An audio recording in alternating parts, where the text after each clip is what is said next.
Malcolm Montgomery é referência nacional em ginecologia e obstetrícia, mas como boa parte dos brasileiros, adora jogar futebol e surfar.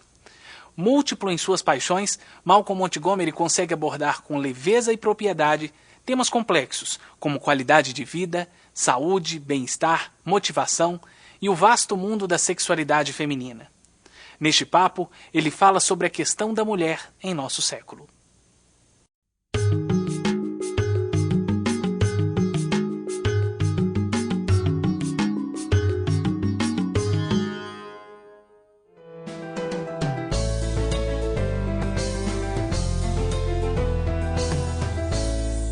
Mas, enfim, gente, o livro que a gente está trazendo aqui, ele vem de uma palestra que eu, depois que eu entrei na menopausa, que eu bati 50 anos, eu resolvi fazer o que eu queria da vida. Aliás, uma grande idade, 50 anos, né? Eu acho maravilhoso, porque o médico é um cara que ele tem que estar mais ou menos comportado num certo segmento acadêmico, né?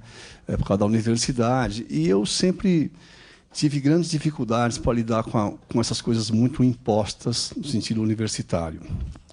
Acho que minha primeira confusão, segundo minha mãe, eu tinha 6 anos, na aula de religião, no pré-primário, né? 6 anos primário ainda. Parece que eu levantei a mão, segundo minha mãe, que alguém ligou para ela depois, fez uma observação no boletim, né? E perguntei para a freirinha que dava aula, mas professora, se Deus é tão bonzinho assim, por que ele não fica amigo do diabo e acaba com tudo isso? Né? E parece que o pessoal não curtiu muito a pergunta, porque era uma lógica de criança, né? Lógica totalmente infantil. Né? Então, desde moleque, eu sempre tive essa coisa de... Na universidade também, eu não aceitava muito. Né? O pessoal dizia assim, o clitóris é um pênis atrofiado. Espera aí. Então, depende da onde você olha. Eu posso dizer que o pênis é um clitóris hipertrofiado. Então, depende do referencial que eu adoto. Né? Se você adota um referencial do homem, você pode dizer que o clitóris é uma coisa atrofiada. Se você adota um referencial da mulher, é só você inverter. Então, o pênis, né?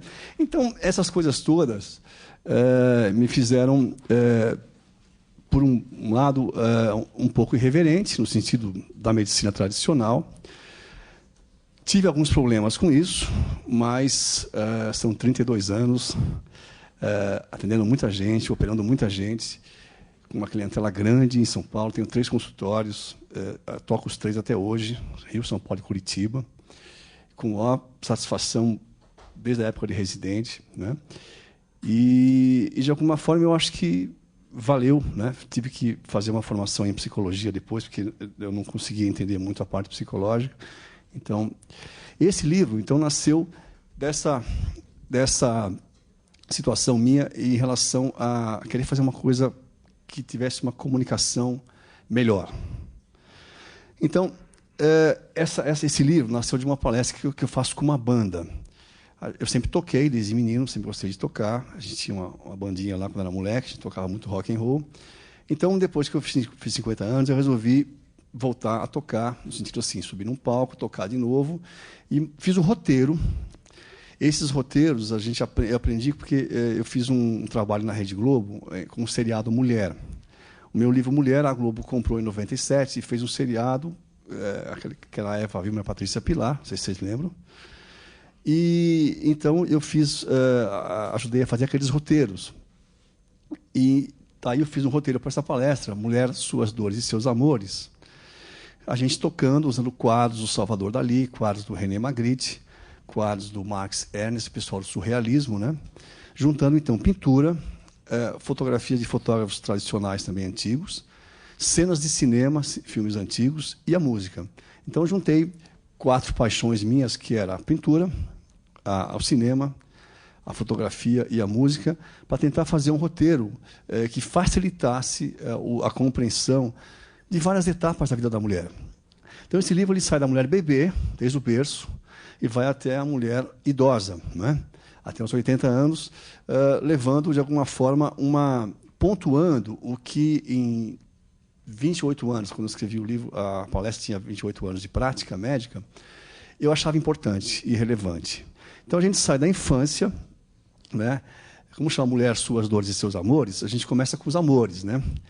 E depois fala um pouquinho das dores. Quer dizer, na infância, a dor mais importante, que repercute depois na vida da mulher, é o incesto velado, que é um incesto dentro de casa, por pai ou por padrasto, ou por tios, ou por irmão, ou o abuso sexual mais evidente, né? Isso tem uma repercussão imensa depois na vida da mulher, se não for bem atendido, né? Como deve ser feito. E depois a gente entra na adolescência, aí começa a coisa dos ciclos, né? As intercorrências do ciclo, passa pela maternidade, né? Falo também da paternidade na palestra, entro no climatério, na menopausa, e depois no envelhecimento, né? Mas sempre pontuando, né, o que eu compreendi de mais importante no sentido da saúde da mulher e de uma vida mais plena, né? Porque qualidade de vida é uma coisa muito relativa, cada um é muito subjetiva você entender o que é bom para você e como você vai buscar a felicidade em relação a qualquer tipo de sonho, de projeto que você tenha na sua vida, né? Então é isso. O livro, resumindo, é uma história dos 28 anos de atendimento à mulher, pontuando os pontos que eu achei clinicamente mais importantes, mas uma abordagem mais psicossocial também, né?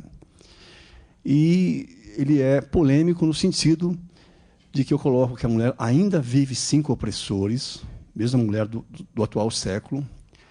Esses opressores seriam, primeiro, o poder econômico.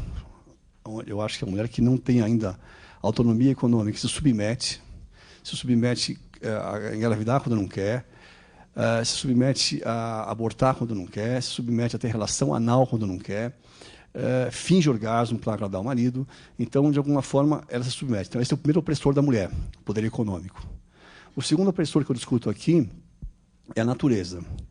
A natureza, ela impõe um ritmo à mulher de reprodutora, porque essa é a história da biologia evolucionista, no sentido de que a gente evoluiu bastante e tem um tipo de anatomia, né, depois que a gente ficou de pé, onde a criança nasce com um cérebro muito pequeno, porque o fato de andar em duas patas gerou uma alteração na bacia, e isso gerou o fato de cabeça grande e bacia pequena, a coisa não passava. Então, nós somos dos mamíferos que têm assim, a cabecinha menor quando nasce. Isso gerou uma dependência muito grande da cria com a mãe, com a fêmea, né? A natureza impõe esse ritmo porque nós não tínhamos, no começo da nossa história, nem água potável, não tinha esgoto, não tinha antibiótico, não tinha vacina. Então, a partir de 1950, do século passado, é que isso apareceu. Apareceu o antibiótico, apareceu tudo isso, água potável, né? Então, com isso, diminuiu bastante a mortalidade infantil, que era muito alta. Minha bisavó, materna, do Paraná, teve, se não me engano, 12 gestações e foram 7 ou 8 filhos para frente só. Os outros 6 morreram de infecção, rubéola, cachumba, pneumonia, apendicite, porque morriam mesmo, as crianças morriam, né? Então, não se podia planejar a família. Devido a isso, a mulher tem um ciclo que impõe a ela de 15 a 18 gestações e de 15 a 18 amamentações dos 15 aos 45 anos. Essa é a ordem da biologia, né? Com as mudanças que aconteceram, a mulher passou a ter só 2 filhos, né? E ciclar mais. Então, nossas bisavós tinham por volta de 40 ciclos, né? O resto era tudo gravidez e amamentação. Hoje a gente tem por volta de 400 ciclos na mulher moderna e 2 gestações em média. Isso gerou uma alteração grande, ou seja, as mulheres sofrendo com um excesso de ciclos, diferente das nossas avós que ciclavam muito pouco. E essa imposição, eu que fui um leque surfista também, ia muito para as praias lá de Santa Catarina e via as mulheres biologicamente corretas, que eram aquelas mulheres que tinham 15 filhos em casa, né? Amamentavam praticamente o tempo todo, engravidavam amamentando, Essas mulheres com 36 anos, elas estão parecendo 60, porque a reprodução contínua, né, dos 14 até os 30 e poucos anos, gera uma alteração de prolapso de útero, quer dizer, o útero cai, a vagina se alargava, elas tinham grandes dificuldades para segurar a urina, a insuficiência miccional, hemorroidas imensas, né, por causa dos partos, e... me perdoe a irreverência, mas de amamentar 15 filhos, em vez de sutiã, usava cartucheira, porque realmente ficavam com o peito aqui embaixo, né? Então, essa é a mulher que a natureza, de alguma forma, colocou para reproduzir a espécie humana. A medicina moderna, de alguma forma, aliviou tudo isso e deu à mulher a possibilidade de se reproduzir sem consequências, né? Mas a natureza é um opressor da mulher também. O terceiro opressor é o sistema religioso nosso, né? As instituições religiosas. Todas as religiões modernas colocam a mulher em segundo plano. Todas. Não vou discutir religião, porque religião não se discute, mas como médico posso dizer, pelo meu consultório passam todo dia 2.000 anos de culpa. Todo dia, né? O quarto opressor são os valores que as mulheres carregam, mais de uma sociedade patriarcal, uma sociedade mais assim, machista, hierárquica, né? No sentido de que a mulher vive um terrorismo moral imenso, até uns 40 anos, mais ou menos. Quando ela começa a escapar do terrorismo moral que ela vive, ela cai na segunda forma de dominação, que é o terrorismo estético. Então, uma mulher que está há 40 anos, extremamente bem, fisicamente, se sente uma porcaria porque se coloca que mulher acima de 40 anos já está na descendente. Isso não é verdade, né? O quinto opressor é a mídia. A mídia educa e deseduca, né?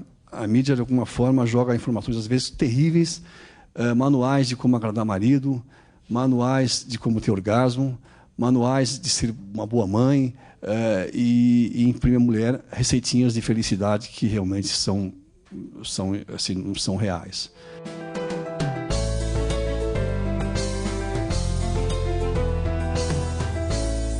O que a mulher quer, Rai, atualmente, é ter a liberdade de querer o que ela quiser. Fazer não o sei que se deu para quiser. entender, né? Quer dizer, o que a mulher quer atualmente é ter liberdade. Eu quero isso, ou quero aquilo, quer dizer. Isso é o que ela quer atualmente, pelo menos é o que eu percebo. Muitas não sabem muito bem, com a liberdade que tem, decidir exatamente o que ela realmente quer. Mas a maioria sabe o que ela não quer. Com certeza. Já é um grande ganho. Um grande gancho, assim, quer dizer, sabe o que ela não quer. O fato de você adiar a maternidade para um pouco mais tarde, eu vejo como uma coisa muito, muito legal. Porque, assim, eu acompanhei muitos anos, trabalhei em ambulatórios de adolescentes bem pobres, e a gente acompanha muita gravidez na adolescência. Então, na minha concepção, a mulher muito jovem tem um bebê. A mulher madura tem um filho. É completamente diferente. Você ter um bebê e ter um filho. Porque ter um filho é você entrar em contato com o conflito da maternidade, que todo mundo tem, né?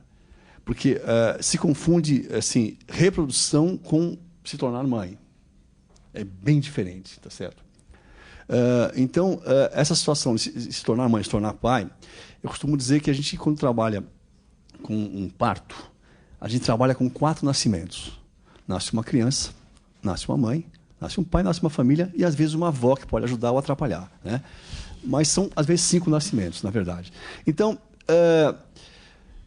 essa mulher que adia a maternidade, mas depois casada, vamos supor, uma mulher casada que adia a maternidade, eu vejo isso com muito bons olhos.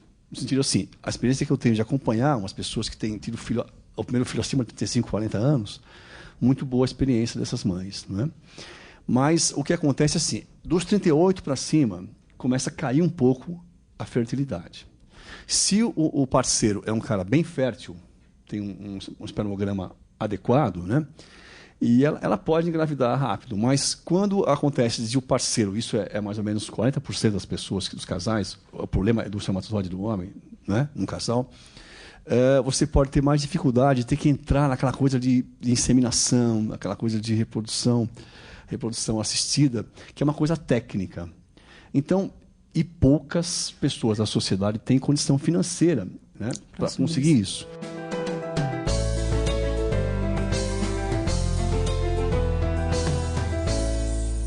Nós, homens, né, sempre fomos muito inseguros em relação à mulher. Né? Sempre. A gente sempre se baseou na força física, né, e no poder econômico. Isso não existe mais. Quer dizer, a força física não vale mais nada depois que inventaram a pólvora. Né? E de alguma forma também, o poder econômico também já não existe mais, porque as mulheres hoje sobrevivem com o trabalho delas e muito bem, né? E muitas delas ganham até muito mais até do que o parceiro, né? Então, o que aconteceu é que, para nós, homens, a gente ficou mais inseguro, né?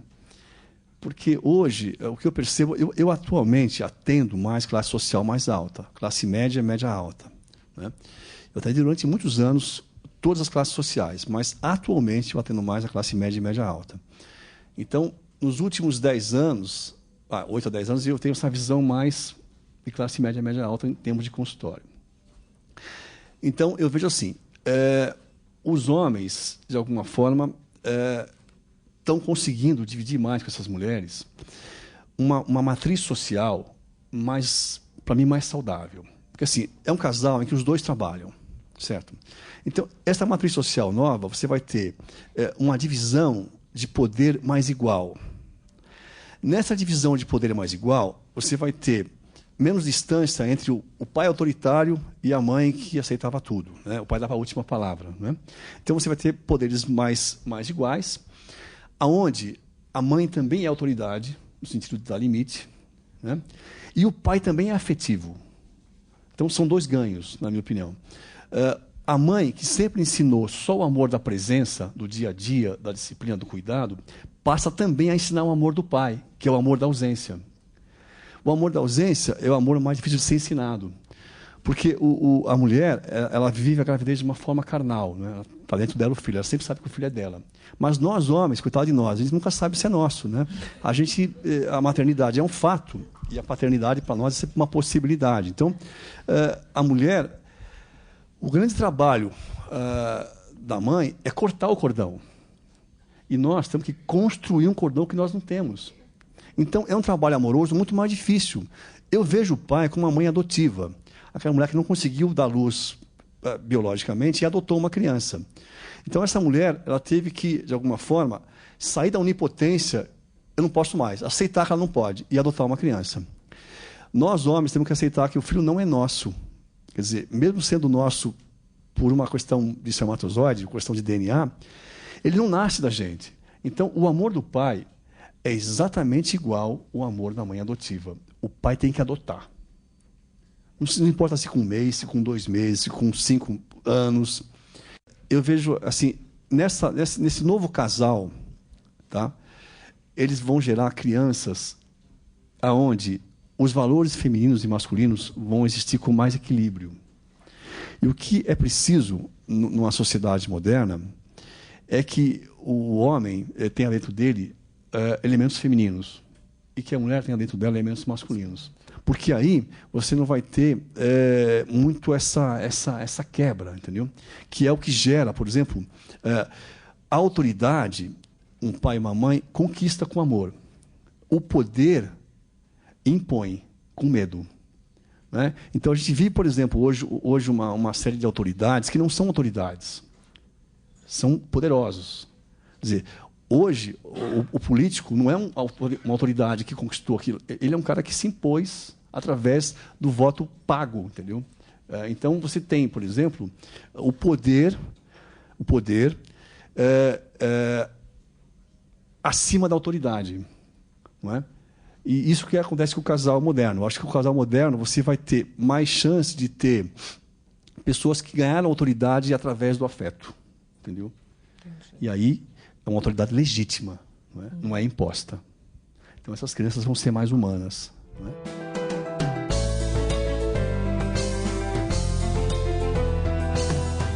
De uma forma geral, é assim, gente. para vocês levarem isso como uma coisa assim, muito simples. O índice de câncer na mulher aumenta depois de que idade? Vocês sabem? Câncer de mama, câncer de ovário, câncer de endométrio. 40 a 45 anos. Né?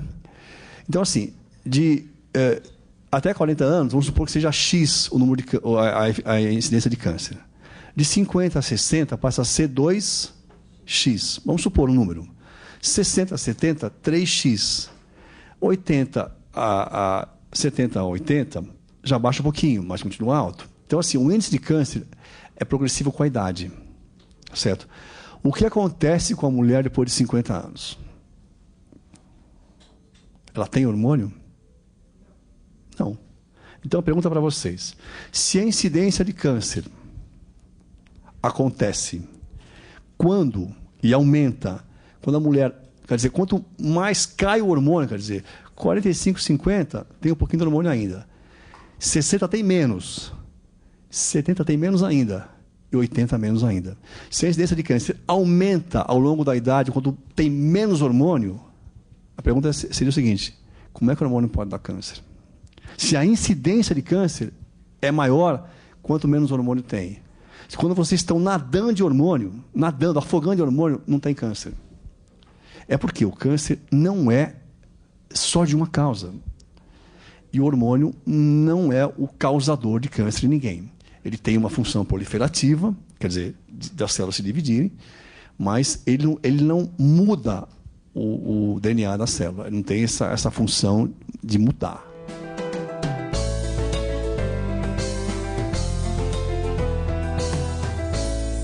O homem, ele guarda grandes segredos assim. O homem está sempre buscando o amor do pai, seja o pai vivo, morto ou longe. Está sempre buscando o amor do pai. Primeiro segredo do homem. O segundo segredo do homem: o homem depende muito mais da mulher do que ele reconhece. Terceiro, os homens têm grandes dificuldades para se expressar amorosamente. Quarto, as amizades dos homens não têm a mesma intimidade que a amizade da mulher. Pode parecer o contrário, mas isso não acontece. Então, esses são os 4 segredos do homem. São opressores muito ligados ao sistema patriarcal. O outro opressor do homem é a mensagem que ele tem de infância. Meu filho, tire 10 no boletim, faça o gol do futebol que eu vou te amar. Então, nós homens estruturamos uma autoestima de que a gente só vale se fizer alguma coisa bem feita. Ou seja, no nosso desempenho. Então, a autoestima do homem está muito colocada no desempenho dele.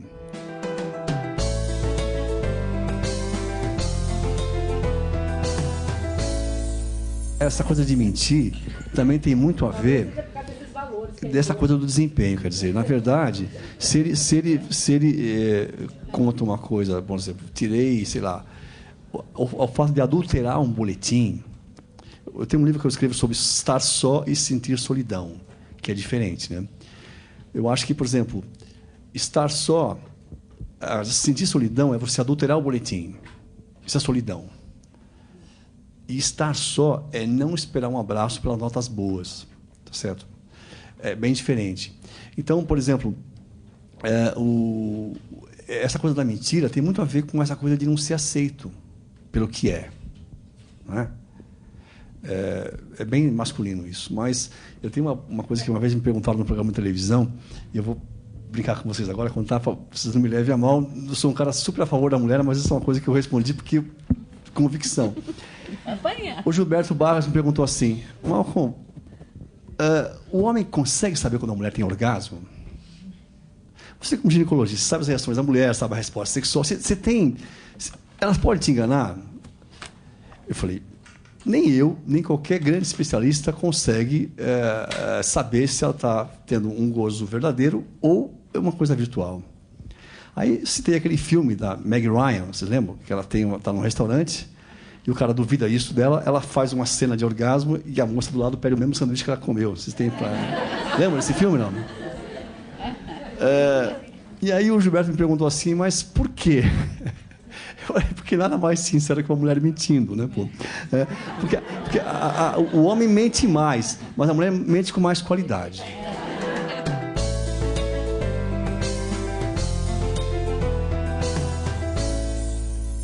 quais são os sintomas iniciais? No climatério, começando a menopausa, são os calores, a sudorese, né? Um pouco de insônia, tá? Alteração motivacional. Não só desejo libido, como também motivacional para fazer as coisas. Dos 60 aos 70 anos, a coisa vem mais atrofia vaginal, né? Atrofia um pouco da mucosa da bexiga, dando problemas urinários também. E um pouco de descalcificação. E acima de 70 é a osteoporose e o problema vascular. É mais comum ter derrame e infartos pela deterioração dos vasos, né? Isso falando uma mulher saudável que não tem diabetes, que não tem pressão alta, que não tem nada. Uma mulher saudável, né? Então, essa é a história dos sintomas da menopausa. Então, se você tem um sintoma, é óbvio que a reposição hormonal vai te aliviar rápido o sintoma. E vou dizer por quê. Por que alivia rápido? Porque assim, reposição é uma coisa super natureba, na minha opinião. Por exemplo, eu estou com 56 anos. Desde 50, eu não consigo mais ler de perto. Se eu pegar meu livro aqui, ó, eu não leio nada. Então, eu fui no oftalmo e fiz uma reposição de vista cansada. Então, eu leio. Mas sem a reposição, eu não leio. Eu não leio. Então, assim, por que essa reposição? Porque eu envelheci. E alguns sistemas nossos vão perdendo a função. Por exemplo, eu estava conversando com o motorista de vocês aqui agora, eu adorava jogar futebol. Surfar, jogar futebol, é o esporte que eu mais fazia. Eu não podia ver um campo que saía, sabe, eu voltava de viagem antes. E hoje não posso mais jogar futebol, porque ali deteriorou o joelho, o tornozelo, não dá mais para jogar futebol. Então, parei com o futebol. Né? Na surf um pouquinho de vez em quando, mas o surf também diminuiu já bastante, né? Então eu faço uma ginástica, nado e tal, mas a idade tem suas vantagens e suas desvantagens, né? Mas então, isso aqui é uma reposição, tá certo? Meu dente começou a dar problema. Eu quero mastigar a minha picanhazinha que eu gosto lá. Então, eu vou lá e ponho um implante. Um implante é uma reposição da idade do dente, entendeu? A tua tireoide ficou cansada, que é bem comum, né? Você toma o sintróide, o tetório, a tiroxina, que é o hormônio, e você repõe aquilo lá. E se repõe desde, às vezes, 25 anos, 30 anos, 40 anos, se repõe o hormônio da tireoide. E ninguém fala nada. Você pode repor a vista, pode repor o dente, pode repor a tireoide. Agora, quando se fala em hormônio sexual, dá câncer. Por quê? Porque é hormônio sexual. E tudo que envolve sexo é tabu. É tabu, tá certo? Então, por exemplo, eu faço reposição há muitos anos de estradiol com testosterona. A mulher também fabrica testosterona, né? E assim, é como você perguntou, tem pessoas que realmente chegam lá sem reposição. Eu não sou contra isso, não. Eu acho que cada um, eu acho que o médico, a medicina dele, ela é válida se você respeita a cultura da tua paciente. Se a paciente tem uma cultura e uma crença de que não quero tomar, estou bem assim, tá bom.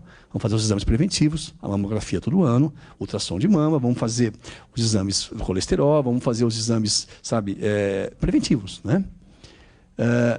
Porque a saúde geral dessas mulheres, que você, talvez sejam mulheres que durmam bem, que se alimentem adequadamente, que fazem atividade física, né?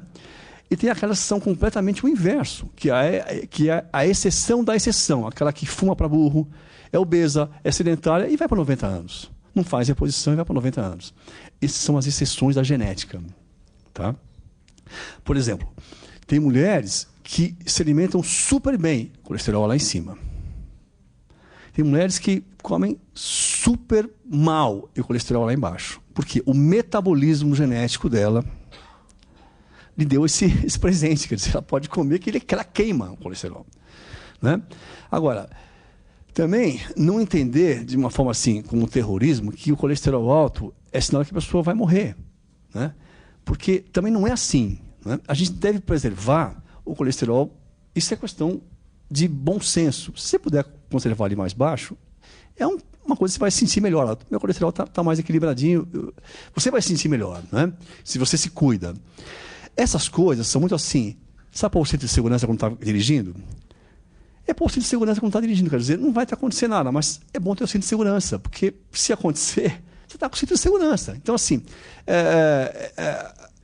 essa medicina é a medicina do bom senso, sabe? Criteriosa, humana, que respeita as crenças de uma pessoa. Uma mulher, eu atendi um mês passado, uma menina de uma menopausa precoce, que era testemunha de Jeová, sangrando por causa do mioma direto, já com 7 de hemoglobina. Bom, minha filha, você não faz transposição de sangue, você não aceita sangue, a sua religião não aceita. Então, assim, vamos já para o hospital fazer pelo menos uma raspagem para parar de sangrar. Porque senão a coisa vai de um jeito que ela vai ficar numa anemia tão profunda que vai entrar num problema mais grave, né? E vai precisar de transfusão. E ela não vai aceitar. Então, é difícil, porque você tem que ter uma coisa. Agora, a medicina atual, eu posso me considerar uma pessoa privilegiada, no sentido profissional. Porque eu atendo uma paciente por hora. Eu marco umas 8, umas 9, umas 10, umas 11, meio-dia, e vou atender assim, uma por hora. A medicina de grupo que se instalou no Brasil, um médico ele fica atendendo 50 pessoas numa manhã. Como é que ele pode atender bem? Então, assim, a medicina nossa ficou assim, cara. Tão poucos são as pessoas que conseguem fazer uma medicina mais decente, né, pô? Não é?